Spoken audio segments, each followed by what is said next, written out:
Eu vou bater um papo com o secretário de Obras Públicas do Estado, interino, o arquiteto Leonardo Neder. Cidade do Povo está agora com as obras já a todo vapor, como diz aqui o secretário. São empresas que já estão construindo as casas em estado bem avançado, os equipamentos públicos também. E muitas pessoas perguntam, e os aspectos comerciais? As empresas que querem se instalar, supermercados, posto de gasolina, farmácia, como aquilo é uma área pública, como ter acesso quem quiser empreender na Cidade do Povo? E as pessoas também perguntam sobre as inscrições para as faixas, as casas que podem ser devidamente financiadas, são várias faixas, enfim, de renda. O Leonardo nos fala sobre isso. Boa noite, secretário. Boa noite, Alan. Tudo bem? Tudo bem. Como é que estão as obras na Cidade do Povo? Nós temos as imagens, produção. Por gentileza, põe aí no ar. Como é que estão as obras? Bom, as obras na Cidade do Povo estão em uma situação bastante satisfatória, pela expectativa que nós teríamos aí do retorno, depois de todo o desgaste decorrente da paralisação e da forma como se deu. Agora a gente está satisfeito de ver que as empresas atenderam ao nosso convite, entraram em um consenso com as instituições financiadoras dos empreendimentos e estão realmente acontecendo da forma como a gente esperava. A gente já tem aí um avanço de por volta de 40% na infraestrutura macro desenvolvida por nós, efetivamente, do governo do Estado, que isso se refere a contratos da Secretaria de Obras do Estado para fazer água, esgoto, drenagem, pavimentação das vias mais importantes. E com relação àquilo que efetivamente tinha sido paralisado, que são as construções das casas, a gente já teve também um avanço significativo. Estamos lá com 416 edificações em fase de fundação, né? Então esse é um número bastante satisfatório. Não só em fase de fundação, mas várias ali levantadas, produção. Põe no ar novamente, para a gente falar sobre estas casas que estão aí já bastante avançadas na sua edificação. A produção vai colocar no ar novamente as imagens para a gente poder comentar exatamente sobre essas casas. E são casas, inclusive, em que formato, Leonardo? São casas geminadas, não é isso? São casas geminadas. São essas daí, por exemplo. Aí não, ali já é um equipamento público.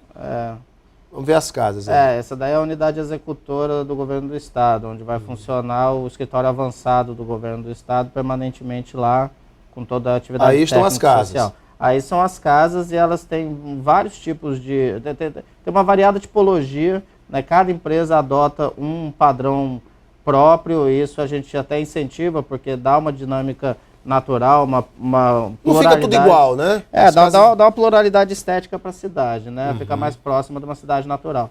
Só que todas adotam essa tipologia que você menciona, que é de tipologia geminada, mais 2 a 2, apenas com uma das faces geminada, dividida, pelo menos com 3 faces ventiladas. Então isso dá uma condição de conforto, uma condição de qualidade estética, arquitetônica, em todos os termos, mas com a economia de espaço do terreno em função de estar geminado em uma das faces.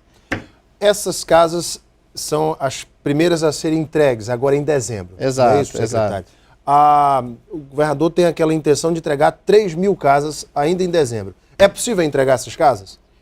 Em termos de engenharia é possível, não há dúvida, né? A gente tem a disponibilidade de tecnologias que propiciam isso.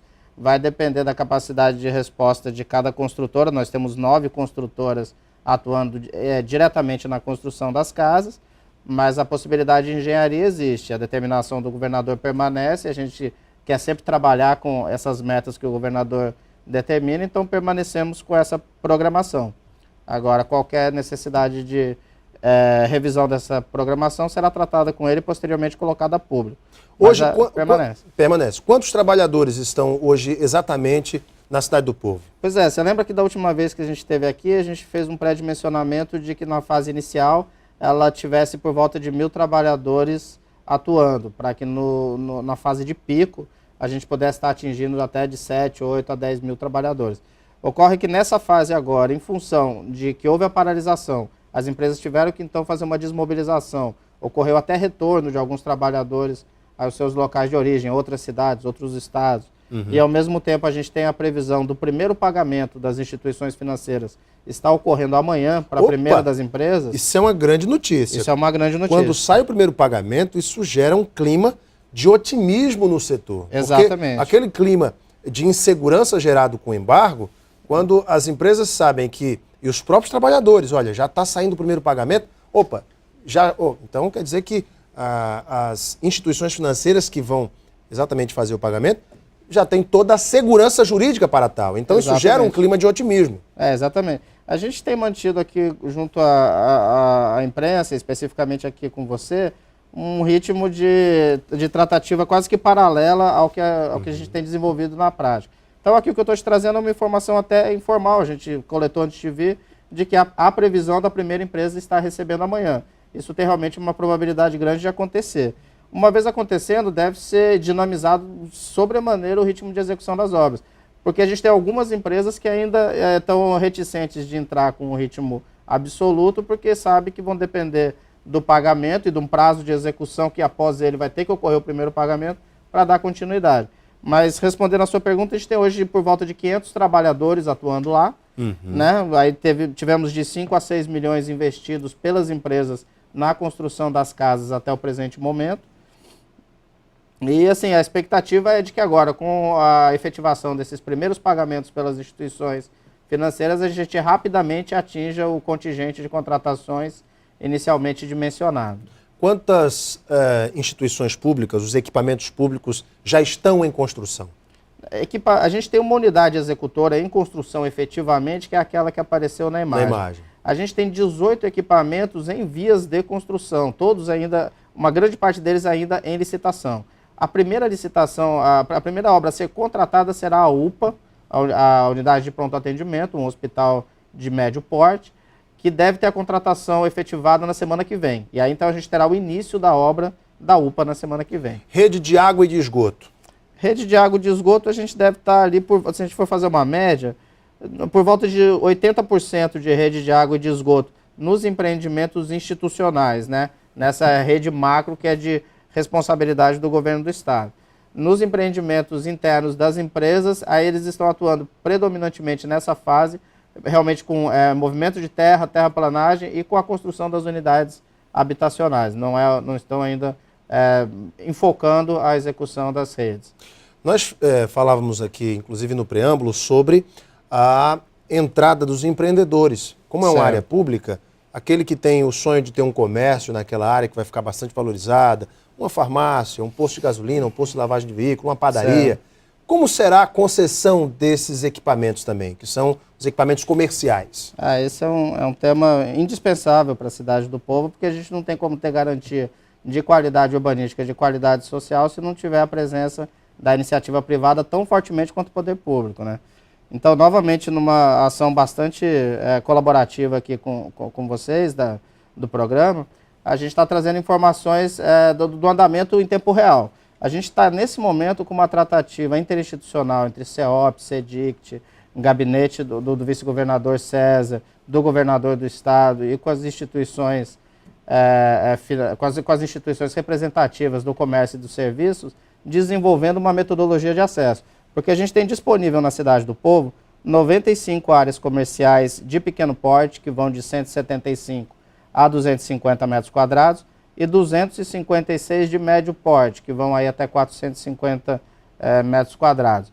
E todas elas serão disponibilizadas pelo poder público para a iniciativa privada de uma forma transparente. A preocupação principal do governo do estado é a transparência do acesso. Pois é, e como é que se terá acesso a essas áreas comerciais? Será uma licitação para concessão, para arrendamento ou concessão com possibilidade de compra? Isso já está sendo planejado? Todas essas possibilidades estão presentes. A gente tem uma preferência predominante pela hipótese que, ao final, gere a concessão do título definitivo. Então, o trabalho está sendo feito em conjunto, principalmente com a PGE, com a Procuradoria-Geral do Estado, e que já tem uma minuta de lei para ser aprovada pelo governador, submetida à aprovação da Assembleia e posteriormente publicada. Então, essa lei ela vai dar todo o regramento de forma clara e transparente. Mas a hipótese principal de que a gente faça, para alguns casos, pode ocorrer a possibilidade de licitação, talvez outros não ocorra. mas a predominância da preferência nossa é para que se licite, que seja algo transparente e que as pessoas possam ter acesso, todos os diversos tipos de empreendedores possam ter acesso através da licitação à aquisição do terreno, para que possam então empreender de forma particular por iniciativa própria. Nos moldes mais ou menos do que acontece com acesso ao distrito, do que acontece com acesso ao polo logístico, né, a forma como se dará o acesso ao polo logístico e como já está desenhado, com uma comissão controlando essa aprovação dos planos de negócios, dos projetos e o acesso. A Cidade do Povo terá uma espécie de stand também na Expo Acre para informar as pessoas que muita gente chega com dúvida, muitas pessoas nos perguntam até pelas redes sociais, como é que eu posso ter acesso à casa, a minha faixa de renda, como é que eu posso financiar? As pessoas já estão em polvorosa com relação a isso. E o stand vai tirar essas dúvidas? Vai. A gente vai ter um stand exclusivo da Cidade do Povo presente na Expo Acre, por determinação do governador Tião Viana. E aí, novamente, lá nesse local vai estar acessível a informação do acesso às casas, né? Quem conduz diretamente esse trabalho é a Secretaria de Habitação, através do secretário Rostênio, e a informação que ele nos passa é de que o primeiro momento do acesso, por determinação do governador, será para as famílias oriundas das áreas de risco, que já estão cadastradas em sua maioria. Existe um cadastro aprovado pelo Ministério, e esse cadastro pode ainda sofrer alguma revisão, mas em linhas gerais ele já está aprovado e é um conjunto de famílias que inicialmente é atingido em primeiro momento, aí no momento da alagação. Mas existe o restante, né? São 7.250 casas de faixa 1, ou seja, até R$ 1.600.